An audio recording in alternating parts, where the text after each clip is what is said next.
बदलापूरच्या घटनेनंतर आता मनसे मुंबईमध्ये आक्रमक झालेले आहे। ठिकठिकाणी ज्या शाळा आहेत तिथे जाऊन मनसेने या शाळांमधल्या सुरक्षेची पाहणी केलेली आहे। त्याचबरोबर या शाळांमध्ये नेमक्या काय त्रुटी आहेत या संदर्भातलं पत्र देखील त्या शाळेच्या मुख्याध्यापकांना दिलेलं आहे। त्याचबरोबर सरकारने काढलेला जी.आर. आहे तो देखील या शाळेला देण्यात आलेला आहे आणि त्यामध्ये काय काय सांगण्यात आलेलं आहे त्या सगळ्या गोष्टींचं तत्काळ पालन करण्याचं आवाहन देखील मनसेने केलेलं आहे। माझ्याबरोबर चेंबूरचे विभाग अध्यक्ष माऊली थोरवे आहेत। काय सांगाल, काय नेमक्या त्रुटी आढळल्यात? तुम्ही आजूबाजूच्या शाळांची पाहणी करत आहात आणि हे पत्र आणि जी.आर. देखील देतात।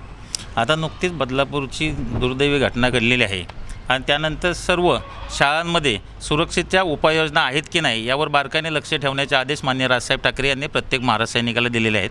त्याप्रमाणे आम्ही चेंबूर विधानसभेमधील ज्या ज्या शाळा आहेत त्या ठिकाणी जाऊन पत्र देऊन आणि त्याच्याबरोबर शासनाचा कालचा आलेला जी.आर. देऊन त्यांना ह्या विद्यार्थ्यांच्या सुरक्षेच्या उपाययोजनाची माहिती मागवली।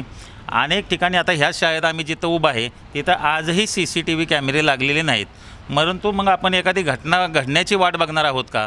जगामध्ये सर्वात श्रीमंत असणारी मुंबई महानगरपालिका करोड रुपये जर या इमारतीवर खर्च करू शकते तर ते 10-20 हजार रुपयाचे CCTV कॅमेरे लावू शकत नाहीत। हे फार मोठं दुर्दैव आहे। आम्ही त्यांना काही वेळ दिलेला आहे, त्या वेळेत जर कॅमेरे लागले नाहीत तर महाराष्ट्र हनुमान सेना आपल्या पद्धतीने आंदोलन करेल। आता नेमकं तुम्ही या पत्रामध्ये काय त्यांना सूचना दिलेल्या आहेत? जी.आर. मधून काय सूचना दिलेल्या?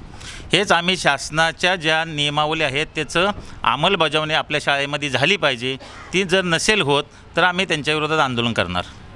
आपण जर बघितलं तर आता मनसेच्या वतीने चेंबूर आणि आजूबाजूच्या परिसरातील शाळांची पाहणी करण्यात आलेली आहे आणि त्याचबरोबर जो जी.आर. काढण्यात आलेला आहे तो जी.आर. त्याचबरोबर मनसेचं पत्र, ज्या त्रुटी या शाळांमध्ये आढळून आल्या त्याचं एक पत्र या शाळांना देण्यात आलेलं आहे आणि त्यावर जर कारवाई झाली नाही तर मनसे स्टाईलने या ठिकाणी आंदोलन करण्याचा इशारा देखील देण्यात आलेला आहे। प्रशांत बडे, ABP माझा, मुंबई। ABP माझा, उघडा डोळे बघा नीट।